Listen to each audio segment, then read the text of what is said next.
ഇവർ പൂമ്പാറ്റകളല്ല, പെൺപുലികളാണ്. ആരാന്നല്ലേ? ആദില നൂറ. എന്റെ അമ്മോ, ഒരു രക്ഷയില്ല. എനിക്ക് ഏറ്റവും ഇഷ്ടമുള്ള മത്സരാർത്ഥികളിൽ ഒരാളാണ് ആദില നൂറ. അവര് തെറ്റ് കണ്ടാൽ തെറ്റാന്ന് ചൂണ്ടിക്കാണിക്കും. ആ ഒരു ധൈര്യമുള്ള രണ്ട് പെൺകുട്ടികൾ, നല്ല രണ്ട് മനസ്സിനുടമ. അത് അനുമോൾ തെറ്റ് ചെയ്താൽ അനുമോളോട് ചോദിക്കും. അപ്പാനി ശരത്തിന്റെ ഗ്രൂപ്പ് തെറ്റ് ചെയ്താൽ അവരോട് ചോദിക്കും. അതിന്റെ ഇന്നലത്തെ തെളിവാണ് നെവിനുമായിട്ടുള്ള ഇഷ്യൂ.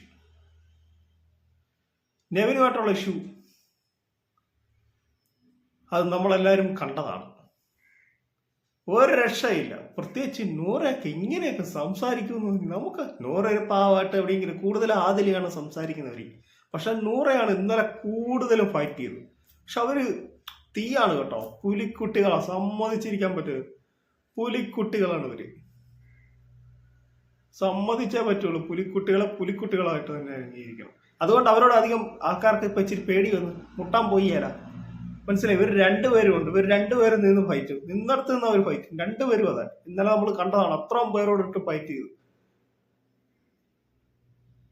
എല്ലാരും ഈ ചാഞ്ഞു നിൽക്കുന്ന കൊമ്പിലെ കയറുന്നതിൽ അനുമോണ്ട നെഞ്ചത്തേക്ക് എല്ലാരും കയറുള്ളൂ. ഇതൊക്കെ പേടിയാണ്, ഇവരെയൊക്കെ ഒന്ന് തൊടാൻ പേടിയാണ്. പക്ഷെ ഇവരുടെ ഈ ആദില നൂറയുടെ അവിടെയുള്ള പെരുമാറ്റങ്ങളും മറ്റുള്ളവരുടെ ആ ഇതും ഒക്കെ ഇത്ര ദിവസമാക്കി നല്ല രീതിയിലാണ് പോകുന്നത്.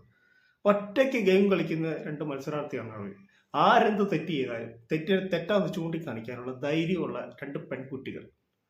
എനിക്ക് ഇഷ്ടപ്പെട്ട ഒരു കണ്ടസ്റ്റൻസ് ആണ് ഈ ആദില നൂറ.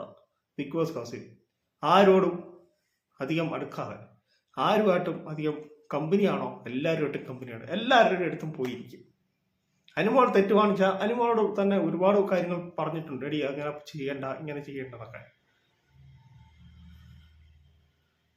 എന്നിരുന്നാലും തെറ്റിനെ തെറ്റെന്ന് പറയും. ഈ അപ്പാനി ശരത്ത് ഇന്നലെ ഇവരോട് ഒന്ന് പറയുന്നുണ്ട്, നിങ്ങൾ തെറ്റിന്റെ കൂട്ടത്തിൽ നിൽക്കരുത് എന്ന് ഇവരോട് പറഞ്ഞപ്പോൾ ഇവർ പറഞ്ഞ മറുപടി എന്നെ ഞെട്ടിച്ചു. അത് നിങ്ങൾ എത്ര പേര് കണ്ടിട്ടുണ്ടെന്ന് എനിക്ക് അറിഞ്ഞുകൂടാ. അത് ചേട്ടാ, ഞങ്ങൾക്കത് തെറ്റായിട്ട് തോന്നിയിട്ടില്ല.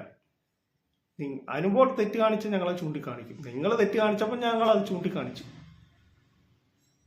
എന്നാണ് അവർ പറഞ്ഞത്. ആ ഒരു അവരുടെ ആ ഇത് എനിക്ക് വളരെ ഇഷ്ടപ്പെട്ടു. അങ്ങനെ വേണം ഗെയിം കളിക്കുക. ഇൻഡിവിജ്വലായിട്ട് ഗെയിം കളിക്കണം, ഗ്രൂപ്പായിട്ടല്ല കളിക്കേണ്ട.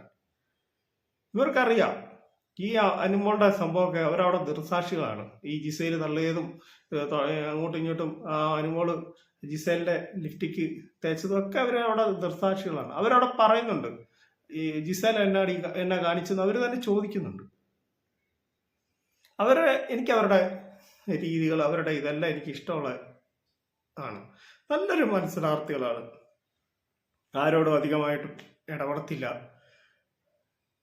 പറയേണ്ട കാര്യം മുഖത്ത് നോക്കി പറയും. അതാണ് അവര്. അപ്പോൾ നിങ്ങൾ നിങ്ങളുടെ കമന്റുകളൊന്ന് രേഖപ്പെടുത്തുക. എൻ്റെ കൊച്ചു വീഡിയോ അവസാനിക്കുക. Thank you.